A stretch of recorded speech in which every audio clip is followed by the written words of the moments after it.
आपल्याला आनंदी आणि हेल्दी जगायचं असेल तर त्याला लागतं खूप सारं प्रोटीन्स आणि ते आपल्याला खूप जास्त प्रमाणात मिळते फ्रॉन्समध्ये. तर चला मग, हॅलो यूट्यूब फॅमिली, आज आपण बनवणार आहे खवय्यांची पहिली पसंत म्हणजेच झिंगा रस्सा भाजी. झणझणीत तिखट रस्सा आणि त्यात रसरशीत ताजे झिंगे हे नाव ऐकलं तरीही तोंडाला पाणी सुटतं. तर चला मग, वेळ न वाया घालवता सुरुवात करू रेसिपीला. त्यासाठी आणले होते 2 झिंगे आणले होते आणि बऱ्याच ठिकाणी याला झिंगे, कोळंबी आणि फ्रॉन्स असं बोललं जातं, पण आमच्याकडे याला झिंगेच म्हणलं जातं. अगोदर इथं मी झिंगे स्वच्छ धुवून घेतले. तसे तर अगोदर झिंगे स्वच्छ करूनच आणले होते, पण 1 ते 2 पाण्याने आपण पण धुवून घ्यायचं. नंतर घ्यायचं पातेलं. पातेल्यात घालायचं पाणी. अगोदर आपण झिंगे हे बॉईल करून घेणार आहे आणि करण्याची पद्धत सगळ्यांची वेगवेगळी असते. आमच्याकडे शक्यतो असेच केले जातात. अगोदर आम्ही त्याला बॉईल करून घेतो. 1-10 मिनटं इथं मी झिंगे बॉईल करून घेतले आणि नंतर बघा झिंग्याचा असा कलर चेंज झाला होता. आणि नंतर एका प्लेटमध्ये काढून घेतले.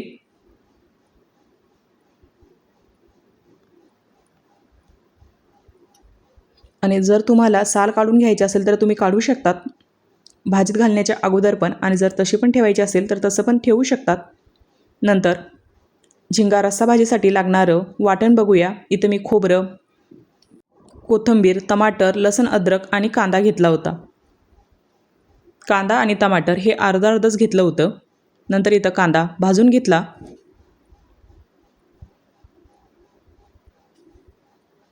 कांदा भाजल्यानंतर खोबरं घालायचं. खोबरं पण व्यवस्थित भाजून घ्यायचं.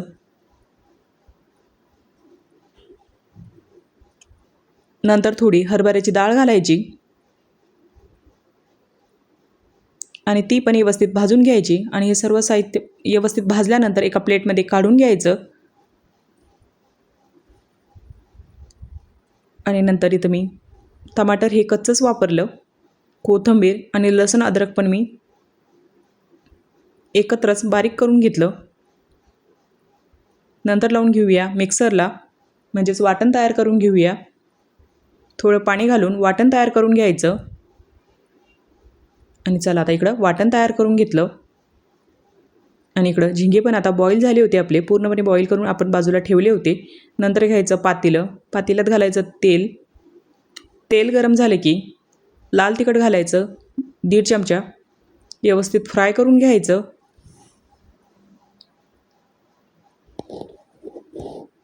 आणि हे व्यवस्थित फ्राय झाले की वाटण घालायचं आणि ते पण 3 ते 4 मिनटं व्यवस्थित फ्राय करून घ्यायचं तेल सुटेपर्यंत.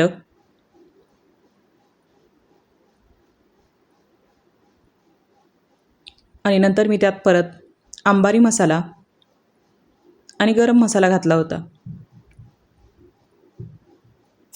आणि आमच्याकडे थोडे कमी मसाले आवडतात म्हणून मी थोडे कमीच मसाले घातले. तुम्ही त्यामध्ये परत मटण मसाला पण घालू शकतात. नंतर हळद घालायची आणि ती पण व्यवस्थित फ्राय करून घ्यायची. आणि हे व्यवस्थित फ्राय झाले की थोडं पाणी घालायचं आणि त्या पाण्यामध्ये मसाला व्यवस्थित शिजून घ्यायचा. तरी सुटेपर्यंत मसाला शिजून घ्यायचा.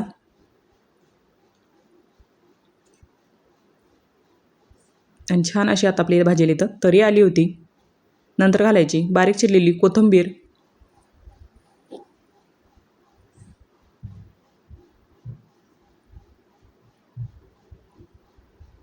आणि मसाला आता व्यवस्थित शिजला की त्यामध्ये घालायचे बॉईल केलेले झिंगे आणि व्यवस्थित मसाल्यामध्ये मिक्स करून घ्यायचे. आणि जसा पावसाळा सुरू होईल तेव्हा खूप असं जास्त प्रमाणात आपल्याकडे मिळायला लागेल. आता खूप कमी प्रमाणात हे झिंगे आमच्याकडे मिळतात.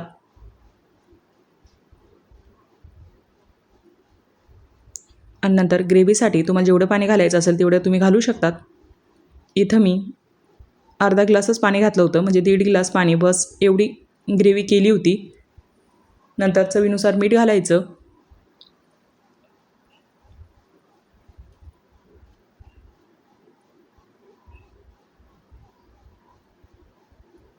आणि 15 ते 20 मिनटं व्यवस्थित उकळून घ्यायची.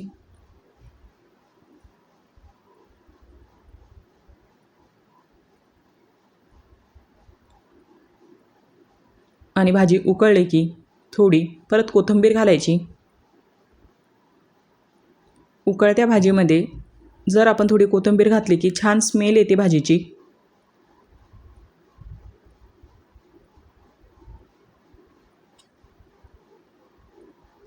आणि तुमच्याकडे झिंगा भाजी कशी बनवली जाते ते पण सांगा. बनवण्याची सगळ्यांची वेगवेगळी पद्धत, वेगवेगळे मसाले वापरले जातात सगळ्यांच्याच वेगवेगळ्या भाजीमध्ये. आणि आमच्याकडे अशीच मसाल्यामध्ये ही भाजी तयार केली जाते.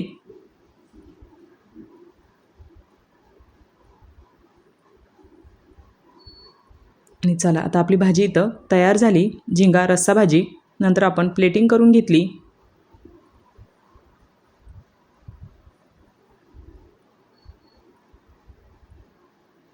आणि खायला खरंच खूप चविष्ट झाली होती.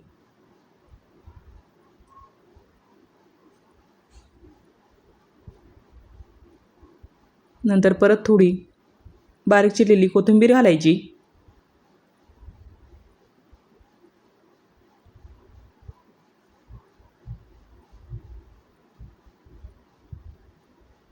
मी पण पहिल्यांदाच ट्राय केली होती आणि खरंच खूप भारी झाली होती.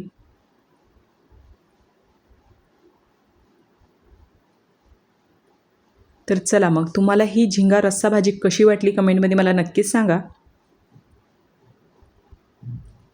आणि कोणाकोणाला झिंगा आवडतो ते पण सांगा.